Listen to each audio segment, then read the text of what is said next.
Assalamualaikum warahmatullahi wabarakatuh.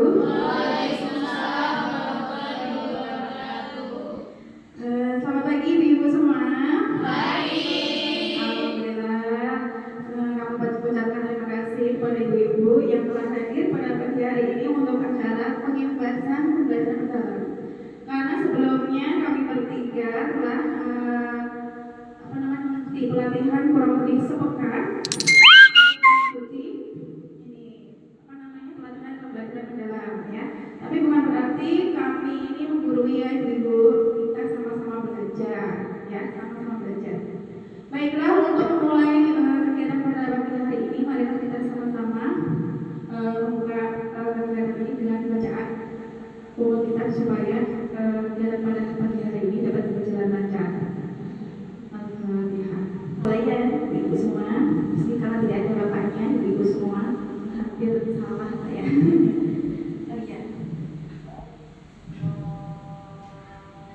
Kurikulum sekarang ini kita menggunakan deep learning ya ibu. Deep learning itu bahasa Inggrisnya, tapi kalau di Indonesia itu pembelajaran mendalam. Ya, apa saja? Di situ ada tentang pembelajaran, pengalaman belajar, prinsip pembelajaran, dan dimensi profil lulusan.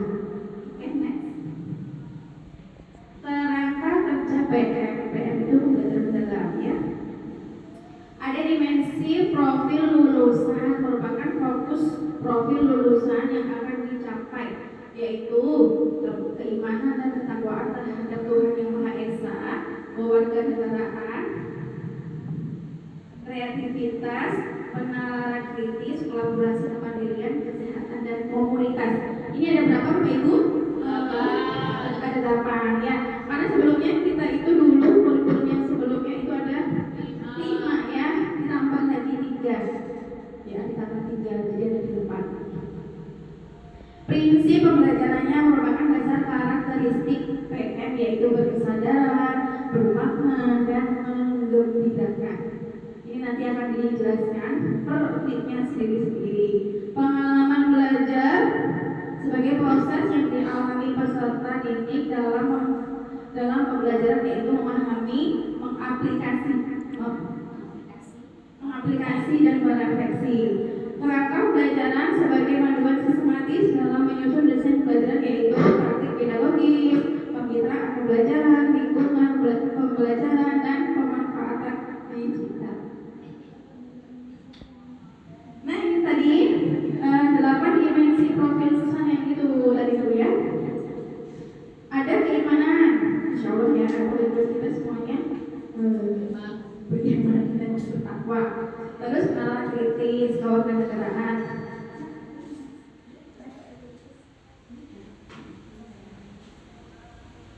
kreativitas, kolaborasi, kemandirian, kesehatan, komunikasi. Jadi 8 profil ini nanti Bu kita cantumkan dalam kita membuat perencanaan belajarannya. Enggak semua bisa, salah satu juga 2-3 juga boleh.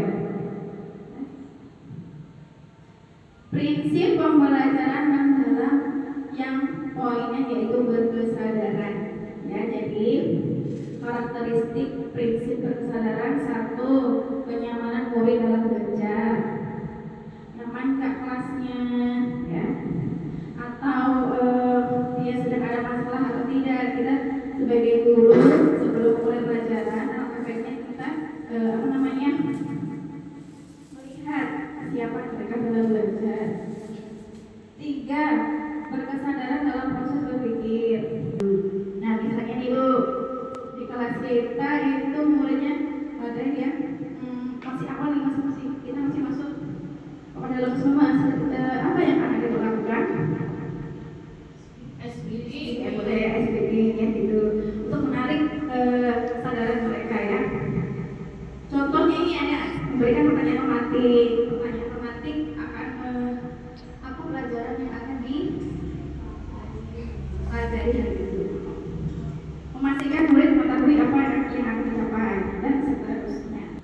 Karakteristik prinsip bermakna yang pertama, kontekstual atau relevan dengan kehidupan nyata. Ya, banyak sekali mapel-mapel ya.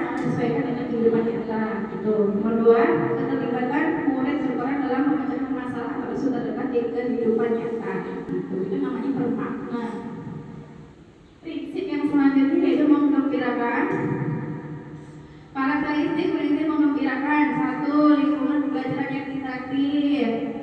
Bisa dibayangkan ya Bu ya, yang gembira-gembira itu interaktif. Yang kedua, aktivitas pembelajaran yang menarik, minat, dan rasa ingin tahu. Gitu. Yang ketiga, menginspirasi. Yang keempat, tantangan yang memotivasi. Jadi gembira di sini bukan hanya yang tepuk tangan atau bermain-main, bukan, tapi juga yang misalnya anak-anak diberikan suatu proyek di rumah. Nah, apa tugas pembelajaran itu berarti siapa-siapa saja yang diajak kerjasama dalam proses pembelajaran.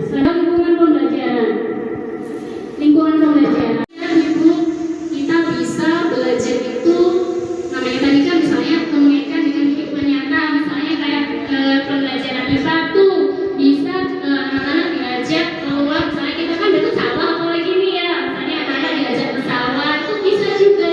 Jadi itu termasuk ke dalam lingkungan belajar yang ruang fisik ya, secara fisiknya. Kalau ruang virtual itu misalnya dalam pembelajaran itu ya terus memotivasi murid untuk eksplorasi, kemudian penggunaan platform pembelajaran dan sebagainya ya.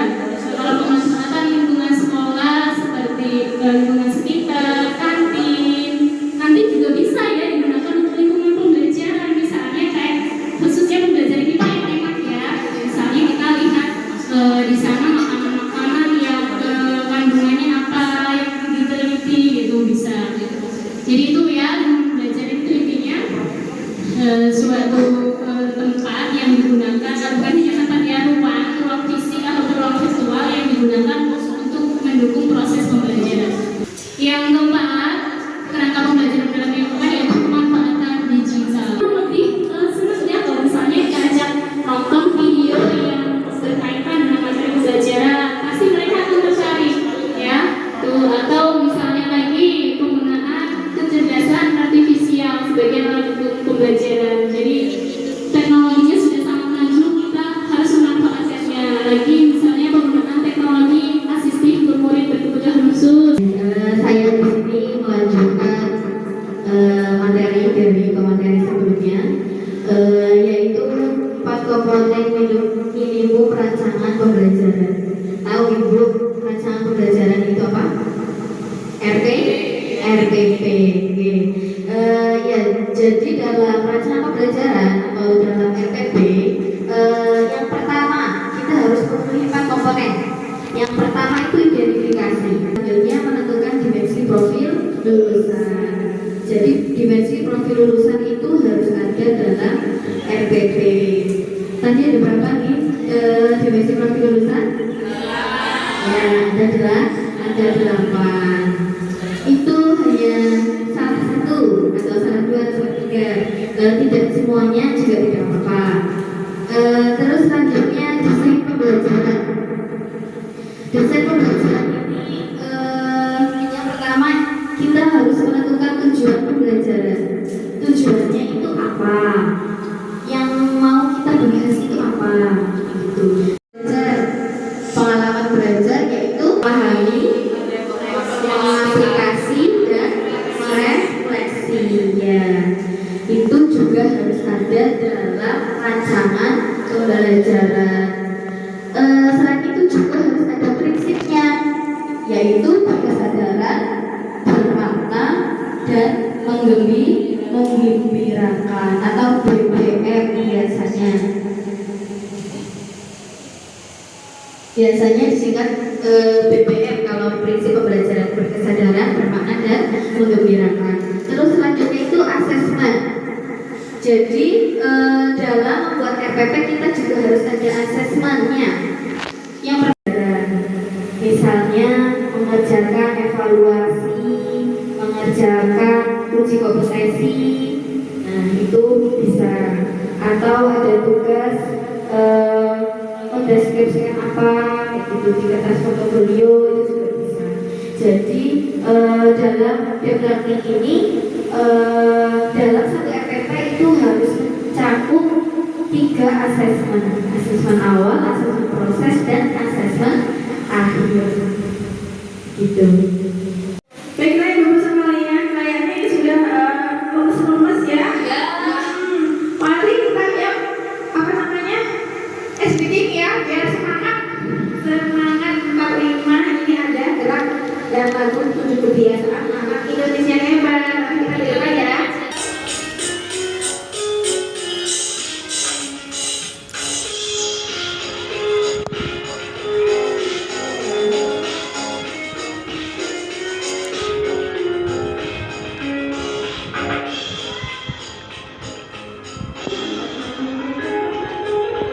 Ayo kawan, kita amalkan wujud kebiasaan anak Indonesia hebat. Sudah semangat ya ibu ya? Oke, selanjutnya adalah sesi tanya jawab. Tetapi ini tetap kita belajar bersama ya ibu-ibu ya.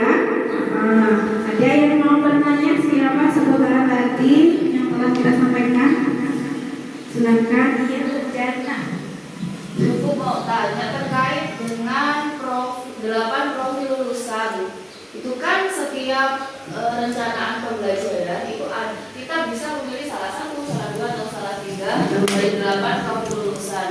Itu ke-8 profil itu wajib nggak ditambahin semuanya pada setiap fase? Atau kita hanya memilih satu aja? Misalnya dari fase D itu kita hanya memilih satu dimensi, boleh nggak? Seperti itu. 8 profil tadi ya. Bisa kita masukkan dalam RPP itu semuanya boleh. Atau tidak ya 2 tapi Untuk RPP itu tidak perlu untuk langsung diselesaikan 8 itu. Nah, seperti itu. Jadi boleh. Kalau saya menambahin, kalau fase D itu sampai 4 itu maksimal. Kalau fase E itu bisa 5. Kalau fase F itu bisa 8. Kayak gitu. Sudah jelas Bu? Ya, baiklah. Yang kedua, silakan Bu siapa ya? Ya. Oh tidak. Ya, saya ingin menanyakan dalam pengalaman pembelajaran saya kurang jelas tentang merefleksi. Merefleksi dalam pengalaman belajar. Ya, Oh iya. belajar. Silakan Bu ya. Refleksi.